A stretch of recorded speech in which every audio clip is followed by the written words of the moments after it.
भारत के संविधान के किस अनुच्छेद में संविदा पर बहाली करने का अधिकार दिया गया है आपको, सरकार को? वर्क के लिए समान वेतन होना चाहिए। अगर आप काम वही ले रहे हैं तो समान वेतन मिलना चाहिए। ये सुप्रीम कोर्ट का दर्जनों फैसला भी है। देखिए, भारत का संविधान लिखता है, आर्टिकल 14 में एकदम साफ लिखा हुआ है कि equality before law and equal protection of law, माने कानून के समक्ष देश का हर नागरिक बराबर है और हर व्यक्ति को कानून का बराबर का सुरक्षा मिलेगा। तो जब भारत के संविधान में समानता का अधिकार है, इक्वलिटी का अधिकार है, तो ये तो हमारे देश के बेरोजगारों के साथ मजाक उड़ाया जा रहा है ना, कि भारत के संविधान की धज्जियां उड़ा करके एक ही काम जो शिक्षक कर रहा है, जो पुराने शिक्षक हैं उनको 1 लाख रुपया सैलरी मिल रहा है, और जो नया जो कॉन्ट्रैक्ट पर शिक्षक बहाल हो रहे हैं या जो भी संविदा कर्मी हमारे देश में काम कर रहे हैं या राज्य में काम कर रहे हैं, उनको आप जो है 20,000, 10,000, 12,000, 5,000 पर भी काम करवा रहे हैं। तो ये तो भारत के संविधान का बिल्कुल खुल्लम खुल्ला आर्टिकल 14 का उल्लंघन है। और सुप्रीम कोर्ट का और हाई कोर्ट का बहुत सारा जजमेंट भी है कि equal pay for equal work होना चाहिए। इक्वल वर्क के लिए समान वेतन, इक्वल वर्क के लिए समान वेतन होना चाहिए। अगर आप काम वही ले रहे हैं तो समान वेतन मिलना चाहिए। ये सुप्रीम कोर्ट का दर्जनों फैसला भी है। संविधान भी इसी का बात का इजाजत देता है। आर्टिकल 14 कहता है और 15 कहता है कि कोई डिस्क्रिमिनेशन नहीं कर सकते हैं, आप भेदभाव नहीं कर सकते हैं जाति के आधार पर, लिंग के आधार पर, प्लेस ऑफ बर्थ के आधार पर, और किसी भी तरह से आप किसी के साथ मतभेद नहीं कर सकते, भेदभाव नहीं कर सकते हैं।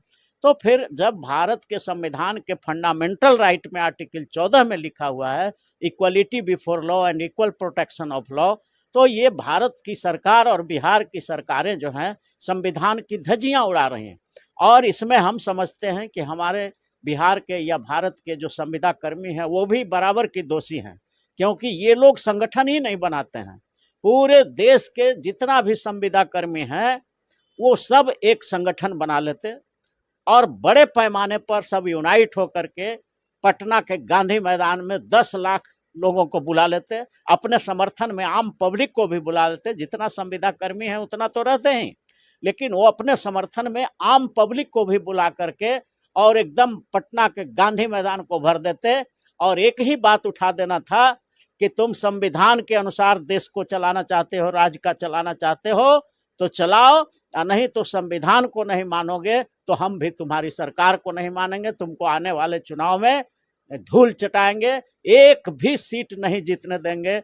जिस दिन 10 लाख आदमी गांधी मैदान में जुट जाता संविदा कर्मियों के नेतृत्व में, उसी दिन सरकार हिल जाती और equal pay for equal work हो जाता।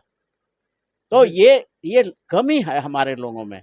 हमारे देश के जो बच्चे हैं, जो बेरोजगार हैं, उनको 10,000 भी मिल जाता है, 5,000 में मिल जाता है, तो उसी में संतोष कर लेते हैं और वो संविधान को पढ़ते नहीं हैं, संविधान को समझते नहीं हैं। सबसे जो बड़ी बात है, जो मैं यहाँ के भारत के तमाम संविदा कर्मियों को, तमाम बेरोजगारों को बताना चाहता हूँ कि भारत के संविधान में किसी भी आर्टिकल में, किसी भी अनुच्छेद में संविदा पर बहाली करने का कोई प्रोविजन नहीं है।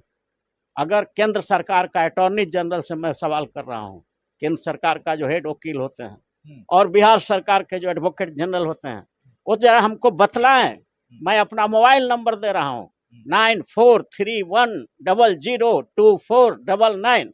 आप इस फोन पर हमको बताइए कि भारत के संविधान के किस अनुच्छेद में संविदा पर बहाली करने का अधिकार दिया गया है आपको, सरकार को?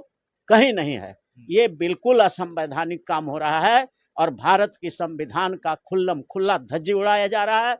देश के नौजवान बेरोजगारों का, गरीबों का खास करके जो गरीब लोग हैं, जो भूखों मरने की स्थिति में है, उनको जो है सरकार जो है उनका शोषण कर रही है, इकोनॉमिकल एक्सप्लॉयटेशन कर रही है। उनके बेरोजगारी के साथ भद्दा मजाक किया जा रहा है।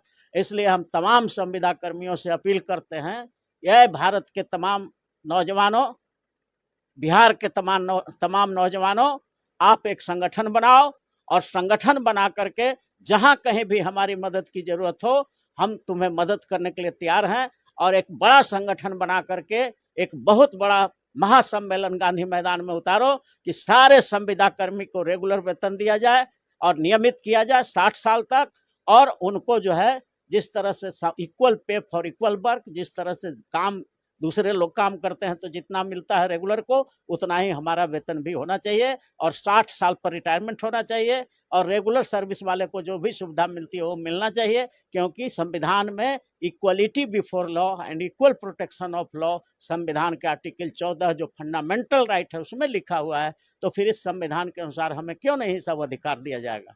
तो इन बातों को उठाना चाहिए।